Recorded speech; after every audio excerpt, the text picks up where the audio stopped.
Waheguru Ji Ka Khalsa, Waheguru Ji Ki Fateh. Welcome to this segment of Coach Gurbani's a-sabad-a-day. The recitation continues from Rag Gujri Var Mahalla Panjwa. And as has been convention, two saloks combined with the pauri constitute this whole passage. The saloks first, followed by the pauri. Salok Mahalla Panjwa. Kot Bighan tis Lagate, jisno visare now.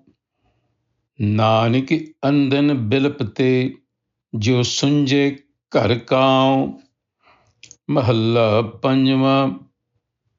Piri milawa jati hai, sai suhavi rut. Kadi mahat na visare, Nanak raviye nit. Pauri. Surbir varyam kine na hodiye. Fauj satani haath pancha jodiye. Das nari audut deen chamodiye. Jin jin line laye hue ena lodiye. Tre gun inke vas kine na modiye. Param kot maya khai kaho kit vid todiye. Gur pura arad bikham dal fodiye. Haut se agge da din raat raha kar jodiye. The passage concerns the temptations of the world that cause us to slip into the narcissistic existence that we find ourselves in. And so the question then is, what do we do about it? And what is the state of mind of a narcissistic person? Guru Arjan Ji says in the first salok, gives us a description of such a mind. Kot Bighan tis Lagate. Countless obstacles befall those, now these are narcissistic people, that means virtually all of us. Countless obstacles, he says, befall those who have forgotten the virtue of wisdom. Jisno visare now. Wisdom, a sense of proportion, among other definitions.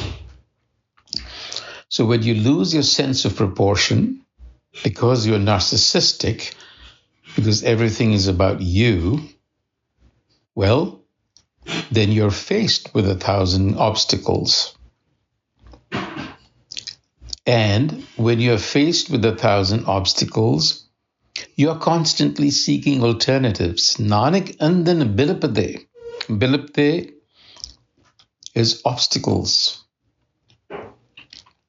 Although it's commonly translated as wailing, it actually means obstacles and alternatives.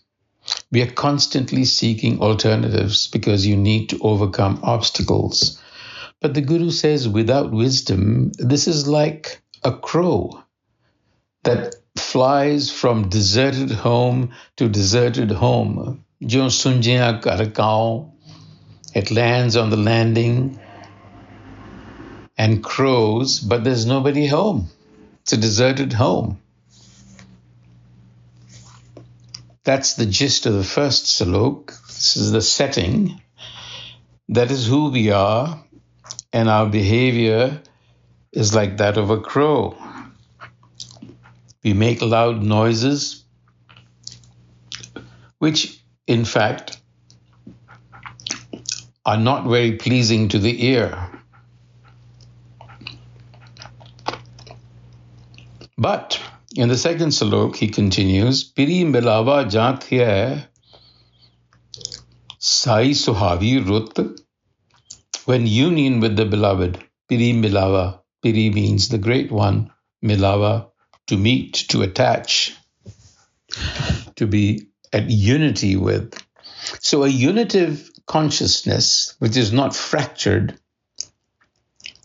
Sai Suhavi Rut, that state of mind, all seasons are beautiful. And not for an instant should I forget. So what he's saying is always be mindful of the self. Nanak Raviya Nitta. Every day, every moment, be mindful. So wisdom consists in mindfulness of what is proper and what isn't in any given situation. To step back and not allow your prejudices to overtake you, to cloud your judgment about things.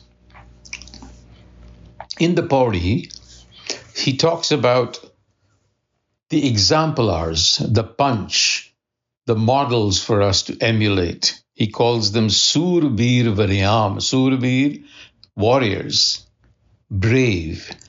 Surbir Varyam kine na hodiye. So in a sense, we have to be like warriors because we are in a battle of sorts. So Surbir Varyam kine na hodiye. Hodiye is to stop. So the true and brave warriors remain undeterred by temptations. Paud Satani heart pancha jodiya, the army of temptations which overruns everybody, but when it comes to the Surbir, the punch, the exemplar, it actually takes direction. Maya takes direction from the punch with folded hands in prayer. In other words, the Bhagats, this is a continuation from the previous Shabad, the Bhagats are Surbir, they are Varyam. They have controlled Maya. They are not overrun by Maya, but Maya is controlled by them. It's like putting the genie in the bottle. That's really who they are. Dasanari Avdut Den Chamodiye. Dana Chamodia. Chamodia is that fly whisk. This is a royal symbol. The kings usually had attendants flying a whisk behind them to keep flies and insects away. So the Dasanari here is a reference to the 10 senses, the Karam Indre and Gyan Indre. That is the Indian system of looking at our construction. So they're at our service. In other words, the Surbir, the Varyam, the Panch, the Bhagat, in other words, is a master of its senses. It's not driven by them. It drives the senses. They control the world as a result.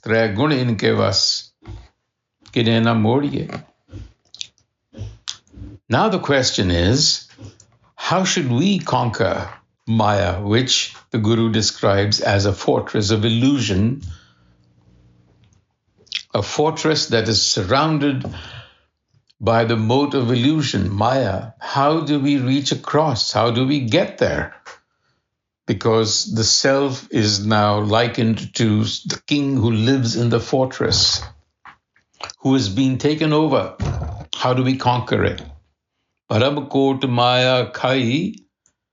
So that's the description, the fort surrounded by Maya, an illusion. Kaho, tell me, Kit Bid Todiye, how do we break the spell? How do we break the spell and get into that fortress? Obviously, the fortress is not a literal one, but is a reference to our mind, which is also a fortress of sorts.